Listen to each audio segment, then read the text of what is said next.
الحمد لله رب العالمين والعاقبة للمتقين والصلاة والسلام على سيد الأنبياء والمرسلين نبينا محمد وعلى آله وأصحابه ومن تبعهم بإحسان إلى يوم الدين. الحمد لله الذي هدانا لهذا وما كنا لنهتدي لولا أن هدانا الله. رب اشرح لي صدري ويسر لي أمري واحلل عقدة من لساني يفقهوا قولي. اللهم انفعنا بما علمتنا وعلمنا ما ينفعنا وزدنا علما. اللہ تعالیٰ کے فضل و احسان سے سورہ النساء کی آیت نمبر 33 تک ہمارا سبق مکمل ہو چکا ہے. آیت نمبر 34 انشاءاللہ آج ہم تلاوت کریں. اعوذ باللہ من الشیطان الرجیم.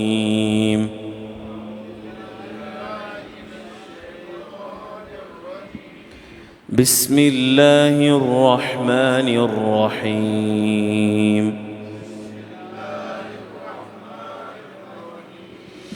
الرجال قوامون على النساء بما فضل الله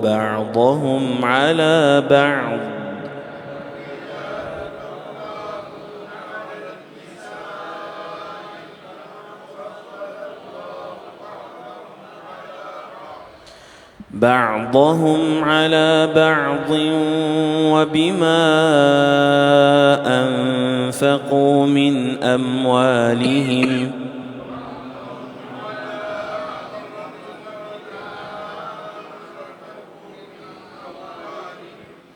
فالصالحات قانتات حافظات للغيب بما حفظ الله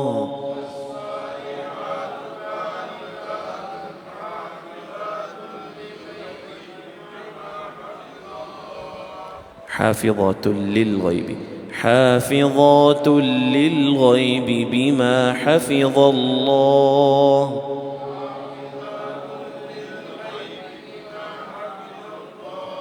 واللاتي تخافون نشوزهن فعظوهن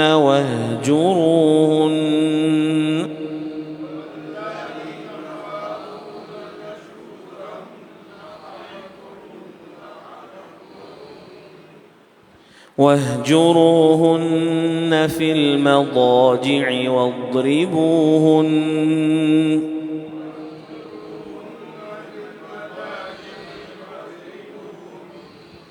فإن أطعنكم فلا تبغوا عليهن سبيلا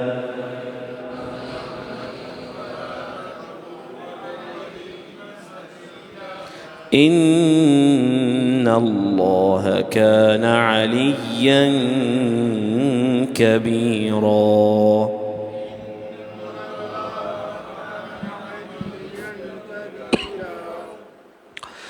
الرجال قوامون علی النساء، مرد عورتوں پر نگران ہیں.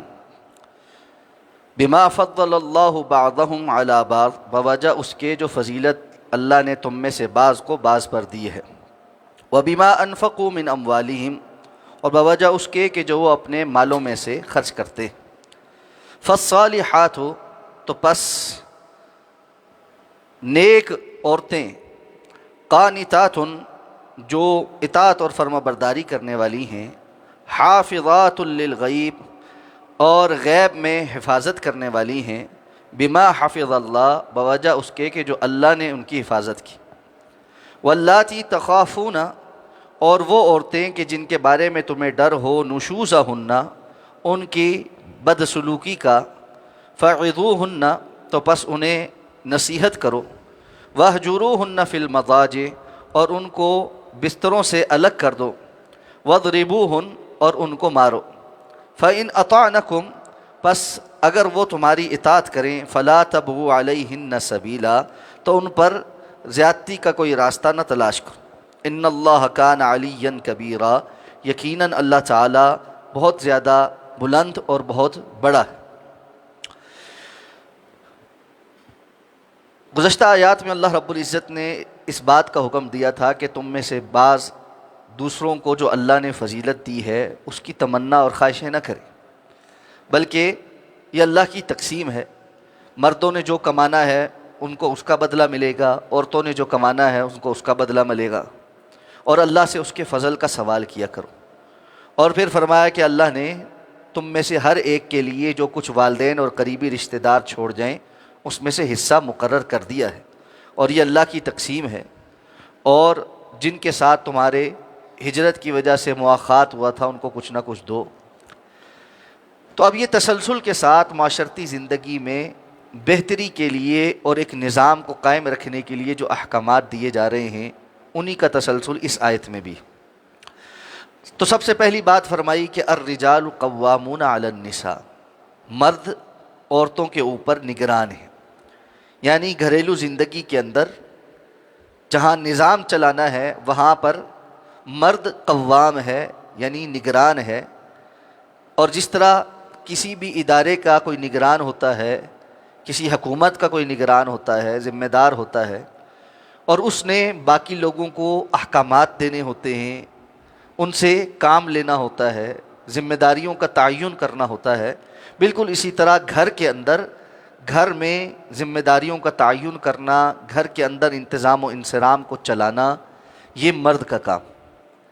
اللہ تعالیٰ نے مردوں کو اور عورتوں کو جس فطرت پر پیدا کیا ہے اس فطرت کا یہ تقاضا ہے کہ ہر ایک کے جو حقوق و واجبات ہیں اس کو سمجھا جائے۔ فی زمانہ مسئلہ یہ ہے کہ بعض چیزوں کو شور ڈال ڈال کر اور پروپیگنڈا کر کر کے اس قدر آلودہ کر دیا گیا ہے کہ اس ضمن میں قرآن کی صریح آیات کا بھی انکار کر دیا جاتا ہے، اور واضح ترین احکامات کے بھی تمسخر بھی اڑایا جاتا ہے، اور والعیاذ باللہ بسا اوقات ان کی وجہ سے اسلام کے اوپر الزام تراشی بھی کی جاتی۔ کفار جو کریں وہ تو کریں، ان کا تو معاملہ ہی ایسا ہے، لیکن کلمہ پڑھنے والے مسلمان بھی قرآن مجید کی صریح آیات کا تمسخر اڑائیں، یہ ایک بڑا ہی لمحہ فکریہ۔ اور جن آیات کی بہت مخالفت کی جاتی ہے اور اس کی بنیاد پر بہت زیادہ پروپیگنڈا کیا جاتا ہے، ان میں سے ایک آیت یہ بھی ہے۔ تو یہ کہا جاتا ہے کہ جی دیکھو جی اسلام بڑا جو ہے نا جینڈر ڈسکریمنیشن کرتا ہے اور عورتوں کو دباتا ہے اور مردوں کو جو ہے وہ سپیریئر بناتا ہے۔ اسلام کے نزدیک یہ پدر شاہی معاشرہ ہے جس میں مرد جو ہے وہ جیسا مرضی جو کچھ مرضی کرتا رہے، اس کی کوئی پوچھ نہیں ہے، اور ہر معاملے میں عورت کو مرد کا محکوم بنا دیا گیا ہے، جبکہ حقیقت ہر وہ شخص جانتا ہے جو اسلام کے سارے احکامات کو اپنے سامنے رکھے کہ اللہ رب العزت نے مردوں کے حوالے سے ان کے ذمے کیا کیا کام لگائے ہیں، اور پھر ان کی اس معاملے میں کیسی پوچھ رکھی ہے۔ اور اسلام نے اگر عورتوں کو اور بچوں کو اور دیگر لوگوں کو مرد کے زیر سایہ دیا ہے تو ساتھ میں اس کو یہ بھی بتایا ہے کہ کلکم راعٍ وکلکم مسئول عن رعیتہ، تم میں سے ہر ایک نگہبان ہے اور اس سے اس کی نگہبانی کے بارے میں سوال کیا جائے۔ ساتھ میں یہ نصیحت بھی کی ہے کہ اللہ کے رسول صلی اللہ علیہ وسلم بار بار کہتے ہیں کہ خیارکم خیارکم لأہلکم وانا خیر لأہلی، تم میں سب سے بہتر وہ ہیں جو اپنے گھر والوں کے ساتھ اچھے ہیں، اور میں تم میں سب سے زیادہ اپنے گھر والوں کے ساتھ اچھا ہوں۔ اور اللہ کے رسول صلی اللہ علیہ وسلم بار بار مسلمانوں کو اس بات کا حکم دے رہے ہیں کہ استوصوکم بالنساء خیرا، میں تمہیں عورتوں کے ساتھ خیر کا معاملہ کرنے کی وصیت کرتا ہوں، تاکیدی حکم دیتا ہوں۔ اور اللہ کے رسول سمجھا رہے ہیں کہ اللہ نے عورت کو اس فطرت پر پیدا کیا ہے کہ اس کو پسلی سے پیدا کیا ہے، اور اس کی وجہ سے اس کے اندر جذباتی ٹیڑھ پن پایا جاتا ہے، اس لیے اگر کوئی بندہ اس کو سیدھا کرنے پر آئے گا تو اس کو توڑ دے گا، اور توڑ دینا طلاق دینا ہے۔ اس لیے عقل مند وہی ہے جو اس کی اس ٹیڑھ پن کے ساتھ ہی فائدہ اٹھائے۔ اور یہاں پر ٹیڑھ پن کوئی عیب کے طور پر بیان نہیں ہوا، بلکہ ایک خلقی صفت کے طور پر بیان ہوا ہے کہ اللہ تعالیٰ نے اسی جذباتیت کے ساتھ عورتوں کو پیدا کیا، اور یہ جذباتیت ان کے رشتے کی نزاکت کے لیے ضروری ہے کہ ایک خاتون نے اپنا گھر بار چھوڑ کر ایک مرد کے ساتھ آ کر زندگی بتانی ہے، تو جب تک وہ اس معاملے میں جذباتی نہیں ہوگی اس وقت تک ایسا ممکن نہیں، 2 + 2 = 4 کے ساتھ گھر نہیں چلتا۔ اسی طرح اس نے ماں بننا ہے، ماں بننے کے مراحل، حمل، وضع حمل، پھر 2 سال کا دودھ پلانا، پھر ساری زندگی پرورش کے اندر بڑی محبت کے ساتھ اس کو پال پوس کے بڑا کرنا، یہ سارے کے سارے معاملات بہت زیادہ جذباتی وابستگی کا تقاضا کرتے ہیں۔ اس کے بغیر اس قدر اہم کام سر انجام نہیں دیا جا سکتا۔ پھر میں کہوں گا یہ کام سارے کے سارے 2 + 2 4 کے ساتھ ہو ہی نہیں سکتے۔ جو سیدھا سیدھا سوچنے والا ہے نا کہ جی یہ یہاں میرا فائدہ ہے، یہاں میرا نقصان ہے، یہاں ایسے ہے، یہاں ویسے ہے، ادھر حق پورا ہو گیا، ادھر فرض پورا ہو گیا، جو بندہ اس طرح سوچتا ہے وہ اس طرح کے فیصلے نہیں لے سکتا۔ جہاں وہ دیکھے گا اتنی تکلیف میں برداشت کروں، مجھے کیا ملا، اور یہ ہوا فلاں ہوا، اور اگر آج کل کی سوچ کے مطابق سوچنا شروع کرے تو پھر بھائی صرف عورت کیوں بچہ پیدا کر رہی ہے، اس کا آدھا حصہ مرد پیدا کرے۔ اس کا مطلب یہ ہے کہ ہونا یہ چاہیے تھا کہ آدھا رحم مرد کے اندر ہوتا، آدھا رحم ماں عورت کے اندر ہوتا، آدھا دکھ اور تکلیف مرد برداشت کرتا، آدھا عورت برداشت کرتی، اور یا پھر حمل جو ہے وہ اور عورت کے جو ہے پیٹ میں ہوتا اور وضع حمل جو ہے وہ مرد کے اندر سے ہوتا۔ تو معاملات تو پھر اس طرح چلنے چاہیے 2 + 2 4 کے ساتھ۔ اللہ رب العزت کا قانون ایسے عمل پہ نہیں آتا۔ اس لیے وہ لوگ جو شریعت کے مکمل احکامات کا احاطہ کریں گے، شریعت نے کہا حقوق اور واجبات کس طرح سے رکھے ہیں، کیا تحفظ فراہم کیا ہے، کیا ذمہ داریاں لگائی ہیں، اس سب کو سامنے رکھیں گے تو سمجھ آئے گی کہ معاشرتی اقدار کے لیے، گھریلو زندگی کے لیے اور معاشرے کو قائم رکھنے کے لیے کس قدر ضروری ہے کہ مرد اپنی ذمہ داریاں ادا کرے اور عورت اپنی ذمہ داریاں ادا کرے۔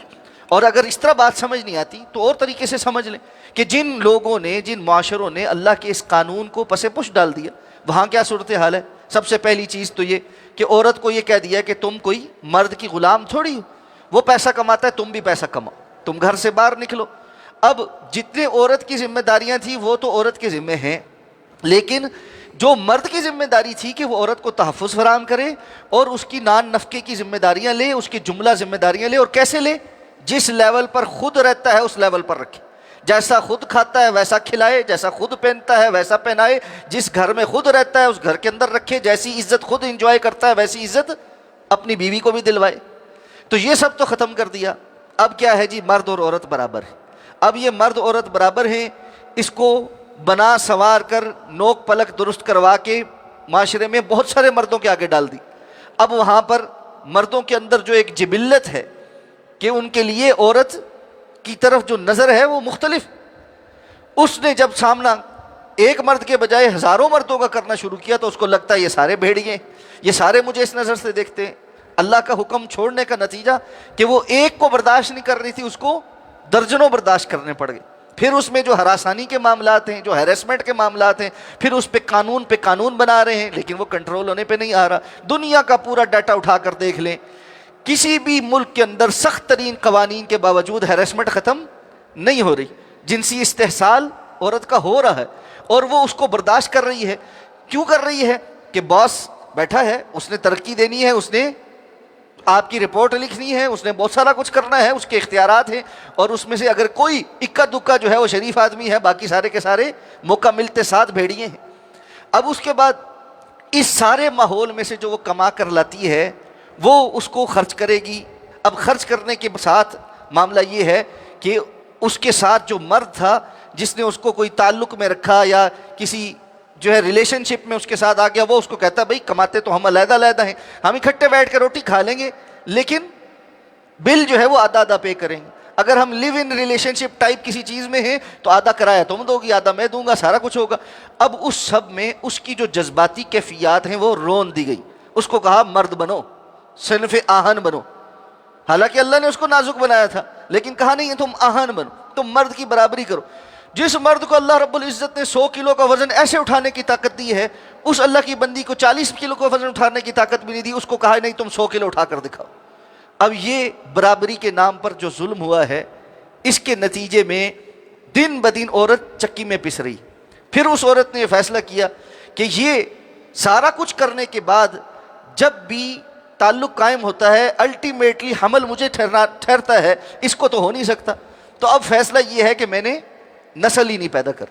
تو اب کیا ہے، پوری کی پوری جنریشن ایک ہے جو بوڑھی ہو چکی اور نوجوان نسل موجود ہی نہیں کہ ان بوڑھوں نے اپنی جوانی میں بچے نہیں پیدا کیے، کیونکہ یہ کیریئر اورینٹڈ تھے۔ اور خواتین نے جب 2 + 2 4 کرنا شروع کیا تو ان کو سمجھ آئی کہ اس 2 + 2 4 میں ہمارے لیے آپشن نہیں ہے۔ کیوں کہ جس دن جسم بھدا ہوگا یہ مجھے چھوڑ کے چلا جائے گا، جس دن اس کو میرے سے خوبصورت کوئی اور مل جائے گا یہ مجھے چھوڑ کر چلا جائے گا۔ میری اولاد کی پرورش، اس کے اوپر پیسہ خرچ کرنا، اس کے سارے معاملات وہ اکیلے مجھ پر پڑ جائیں گے. تو سنگل پیرنٹ پورے یورپ کا مسئلہ ہے، پورے امریکہ کا مسئلہ ہے، مغربی تہذیب کا بہت بڑا مسئلہ ہے. اب وہاں قانون کیا بنایا؟ اگر کوئی خاتون کسی بچے کو لے کر جا رہی ہے، قانوناً جرم ہے ناروے میں اور بہت سارے اور ملکوں میں کہ آپ اس سے اس کے باپ کا نہیں پوچھ سکتے.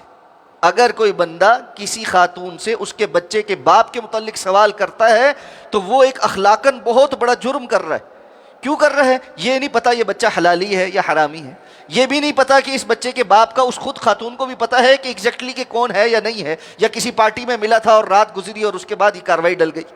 اور اس کے بعد اگر تھا بھی تو بھاگ گیا ہے چھوڑ کر، اور اس کے بعد وہ کوئی ذمہ داری نہیں اٹھاتا، تو اس کو جذباتی جو ہے نا وہ نقصان پہنچتا ہے، اس کو اس سوال کے ذریعے سے ٹھیس پہنچتی ہے بار بار، اس لیے آپ نے اس سے سوال ہی نہیں کرنا. تو یہ خامیاں جو ہیں کسی کو نظر نہیں آتی.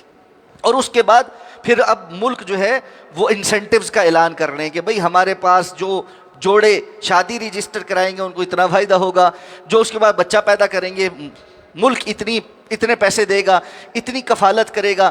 اچھا، اب پیسے کا مسئلہ بھی حل کر دیا، اس کے باوجود خواتین جو ہے وہ بچے پیدا کرنے کو تیار نہیں. وجہ یہ ہے کہ جس زندگی کا آپ نے ان کو عادی بنا دیا اور جس چیلنج کا ان کو سامنا کروا دیا، اس کو یہ پتا ہے کہ گورنمنٹ پیسے تو دے دے گی، بندہ میں کہاں سے لاؤں گی؟ یہ بندہ تو میرے پاس اس وقت تک ہے جب تک کہ میرا جسم اس کے مطلب کا ہے، جب تک کہ میں اس کے کسی کام آؤں گی، ادروائز اس کے پاس آپشنز بہت کھلی ہیں اور مردوں کو کوئی مسئلہ ہی نہیں.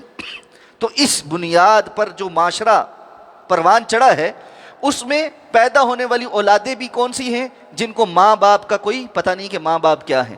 ماؤں نے بچے ابنڈن کیے ہیں، انہوں نے بچوں کی پرورش کیسے کی ہے؟ صبح جاتے ہوئے ڈے کیئر میں دیا ہے، پورا دن وہ جاب پہ ہے، شام کو آ کے بچہ لیا ہے، اور پھر ظاہر بات ہے اپنا سونا بھی ہے اور معاملات بھی کرنے ہیں، بوائے فرینڈ کو وقت بھی دینا ہے، تو بچوں کے ساتھ کوئی اٹیچمنٹ نہیں ہے. وہ آیا سے ہوتے، ڈے کیئر سے ہوتے، اسکولنگ میں ہوتے، سب پروان چڑھا ہے. 17-18 سال کا ہوتے ہوتے اس کو یہ سمجھ آ جاتی ہے کہ میری اپنی زندگی ہے اور ان کی اپنی زندگی ہے. پھر وہاں فادرز ڈے اور مدر ڈے کی ضرورت پڑتی ہے کہ سال میں ایک مرتبہ تو کوئی باپ ہے، ایک تو کوئی ماں ہے، اس کو یاد کر لیا جائے، کوئی وش کر لیا جائے، کوئی میسج بھیج دے، کوئی تحفہ بھیج دیں، بہت بڑا چھکا ماریں تو جا کے ملاقات کر لیں اور ایک لنچ یا ڈنر ساتھ کر لیں، تو بس ہو گیا، ماں باپ کا حق پورا ہو گیا. تو وہاں پر پھر اولڈ ایج ہاؤسز کی ضرورت بھی ہے کہ جہاں پر یہ بوڑھے جا کر رہیں گے اور ان کی ساری کی ساری جو ہے وہ کیئر ہوگی. اور اس سب کے پیچھے معاملہ کیا ہے؟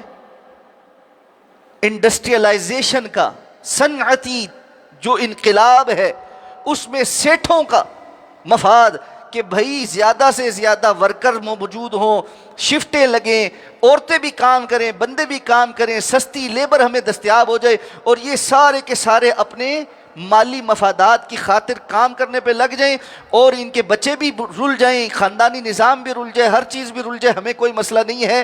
اس سارے کے سارے سے ہم پیسہ کما سکیں اور وہ ملٹی بلینئر امپائر کھڑی کرتے چلے جائیں اور ایک ملک سے دوسرے ملک کے اندر چینیں کھولتے چلے جائیں. تو یہ نظام سارے کا سارا درم برم کر کے رکھ دی.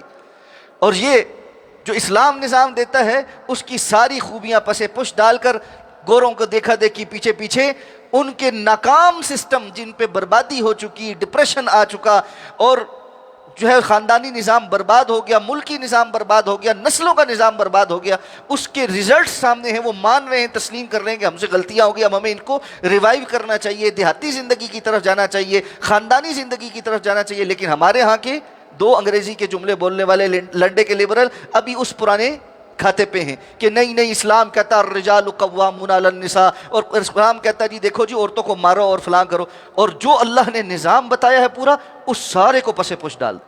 تو اللہ نے ایسے نہیں بتایا کہ بس مرد ایک ظالم قسم کا ڈکٹیٹر ہے، وہ جو کچھ مرضی کرتا رہے، اس کو کوئی پوچھنے والا نہیں. اس کو پورا ایک نظام دیا گیا ہے، تم نے گھر کے اندر کیسے زندگی گزار، تم نے اپنے گھر والوں کو کیسے لے کر چلنا ہے، بیوی کو کیسے لے کر چلنا ہے، بہن بیٹی کو کیسے لے کر چلنا ہے، ماں کے ساتھ کیا سلوک کرنا ہے، ماں کے 3 درجے باپ سے بلند ہیں، اس کی اطاعت و فرما برداری کیسے ہوگی. یہ سارے کا سارا نظام اسلام نے بنا کر دیا ہے. اور اس سب میں جو پاک دامن مسلمان اللہ کی فرما بردار بندیاں گھروں کے اندر بیٹھی ہیں ان کے سارے حقوق تم نے پورے کرنے، ہاں اپنی وسعت اور اپنی طاقت کے مطابق.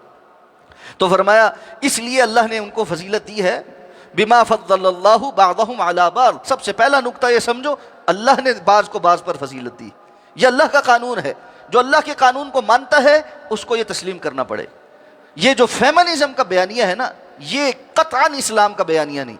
آج فی زمانہ بہت ساری اللہ کی بندیاں ایسی ہیں جو حجاب اوڑھنے والی ہیں، نمازیں پڑھنے والی ہیں، دینی اداروں سے کورسز کیے ہوئے ہیں، لیکن آئے دن ہمارے سامنے ایسے کیسز آ رہے ہیں کہ ان کی سوچ اصل میں فیمنسٹ، اور ان کو یہ لگتا ہے کہ مرد اور جو ہے نا اور شوہر جو ہے وہ اگر ہمیں کسی چیز کا حکم دیتا ہے یا گھر کے اندر بڑا ہے تو یہ بات درست نہیں، اور ہمارا اپنا بھی کوئی بیانیہ ہے اور ہمارا اپنا بھی نیریٹو ہے اور ہمارا اپنا می ٹائم بھی کوئی چیز ہوتا ہے اور فلاں بھی ہوتا ہے اور فلاں بھی ہوتا ہے. یہ جو میڈیا نے بہت کچھ سکھا دیا اس میں یہ بات سمجھ لیں کہ فیمنزم کی اسلام میں کوئی گنجائش، جس طرح پدر شاہی کی اسلام میں کوئی گنجائش نہیں، ایک بیلنسڈ اپروچ ہے، اسی طرح فیمنزم کی اسلام میں کسی قسم کی کوئی گنجائش. مرد ہے، گھر کا حاکم ہے، اللہ نے اس کو یہ مقام دیا ہے. کیوں بھی دیا ہے؟ وَبِمَا أَنفَقُوا مِنْ أَمْوَالِهِمْ، بوجہ اس کے جو وہ اپنے مال خرچ کرتے ہیں، کہ نان نفقے کی گھر کی ذمہ داری ساری کی ساری پوری کرتے ہیں. یہ بات ذہن میں رہنی چاہیے، متعدد بار ہو چکی کہ ہم جب یہ کہتے ہیں کہ ایجاب اور قبول، تو یہ ایجاب کیا ہوتا ہے؟ واجب کرنا. کیا واجب ہوا جس کو قبول کیا؟ کہ آج سے پہلے جو کچھ باپ کے ذمہ تھا، کھانا پلانا، نان نفقہ، کپڑا لتا، تعلیم، صحت، یہ ساری کی ساری آج سے شوہر کی ذمہ داری ہوگی. وہ قبول کر رہا ہے تو یہ ساری کی ساری چیزوں پر وہ خرچ کرے گا. اور میں نے جیسے پہلے عرض کیا، کیسے خرچ کرے گا؟ جیسا اپنا لیول، جس لیول پر اپنے لیے خرچ کرتا ہے اس لیول پر اپنی بیوی کے اوپر خرچ کرے گا، اپنی اولاد پر خرچ کرے گا. تو فرمایا اب جو نیک عورتیں ہیں، فرما بردار ہیں، اور نیک عورتیں اور فرما بردار عورتیں کیسے ہیں؟ رسول اللہ صلی اللہ علیہ وسلم نے حدیث کے اندر بیان کی. آپ صلی اللہ علیہ وسلم نے فرمایا کہ وہ عورتیں، تم میں سے بہترین بیوی وہ ہے جسے اگر اس کا شوہر دیکھے تو وہ اس کو خوش کرے، یعنی ظاہری طور پر وہ گھر کے اندر ایسے حلیے میں ہو جس کو دیکھ کر بھی اس کا شوہر خوش ہو. ظاہر بات، مرد نے ایک عورت کو اپنے نکاح میں لیا ہے، اس کا ایک بنیادی معاملہ اس کی جنسی خواہش کا ہے. اس معاملے میں بھی ایک عجیب ہی ہمارے ہاں رسم اور رواج ہے کہ یا کچھ لوگوں نے اس کو حیا اور پردے کے نام پر بالکل ہی ایسا بنا دیا ہے کہ گھر میں میاں بیوی پورا دن جو ہے وہ بہن بھائیوں کی طرح رہیں، اور رات کو کوئی جو ہے نا کمرہ بند کر کے کہ ان کا کوئی ازدواجی تعلق. گھر کے اندر ماحول ایسا، یہ بالکل عجیب سا ماحول. ایک بندہ ہے سارا ٹائم باہر جو ہے وہ بنی سوری اور فی زمانہ ہر وقت موبائل کے اوپر، ہر جگہ، ہر بازار کے اندر، یونیورسٹیوں کے اندر، اداروں کے اندر فل جو ہے وہ کیل کانٹوں سے لیس خواتین کو دیکھتا ہے، اور گھر آتا ہے تو وہ گھر میں ماسی کی طرح ہے. تو یہ نہیں. اور اس کے دوسرا پہلو بھی ہے، اگر آپ نے گھر میں کوئی ماسی نہیں رکھی ہوئی، اس کا کوئی ہیلپنگ ہینڈ نہیں ہے، تو وہ اللہ کی بندی گھر کی ماسی ہے، پھر آپ ماسی ایکسپیکٹ کریں.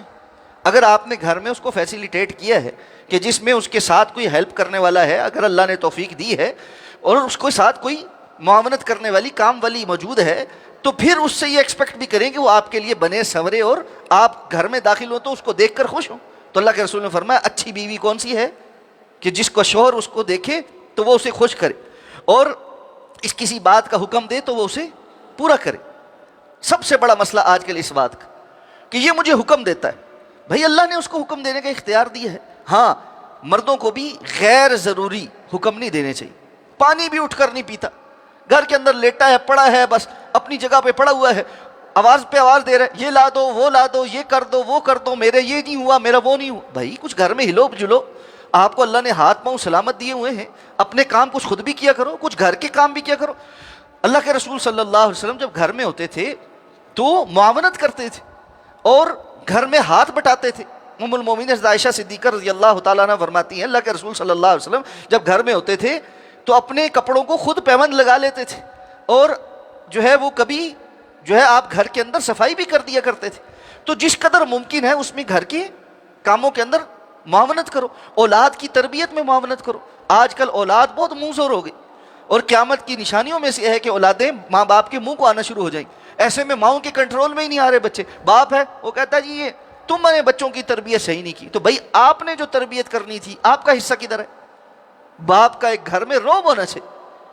یہ روب کا معنی یہ نہیں ہے کہ وہ ہر وقت ایک جلاد ہے اور مار تھاڑ کر رہا ہے، اور وہ گھر میں داخل ہوتا ہے تو سب کا سانس سونکھ جاتا ہے، اور گھر سے باہر جاتا ہے تو سارے سانس لینا شروع کر. نہیں، پیار محبت کے ساتھ بھی ایک روب ہوتا ہے کہ یہ غلط کام ہم نہیں کریں گے.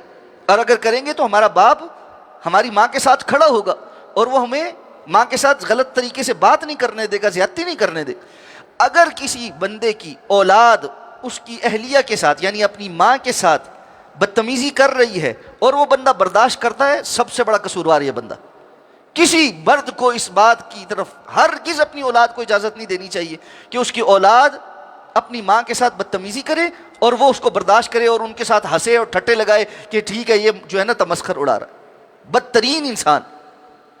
تو اس لیے گھر کے اندر جب وہ حکم دے تو جائز حکم ہونا چاہیے اور اس جائز حکم کی اطاعت اور فرما برداری ہوگی۔ اور پھر فرمایا کہ اگر جب تم گھر میں نہ ہو تو وہ پیچھے سے اس کے مال اور اپنے نفس کی حفاظت کرے، جو اللہ نے یہاں فرمایا کہ حافظات للغیب، وہ غیب میں بھی اپنے حفاظت کرنے والی، یعنی دو طرح کی حفاظت، ایک اپنی عصمت کی حفاظت، مرد موجود نہیں، بسا اوقات مرد لمبے سفروں پہ بھی جاتے ہیں، کاموں سے بھی جاتے ہیں، تو ایسے میں پیچھے چھپے ہوئے تعلقات، یاریاں اور دوستیاں آج کے زمانے کا یہ بہت بڑا مسئلہ، موبائل ہاتھ میں ہیں اور یہ نام نہاد کے جو تعلق ہیں، کولیز کے ساتھ ہیں، کبھی کلاس فیلوز کے ساتھ ہیں، کبھی جو ہے وہ کزنوں میں کوئی جو ہے منہ بولا بھائی بنا ہوا ہے، کبھی فلاں ہے، سب فساد۔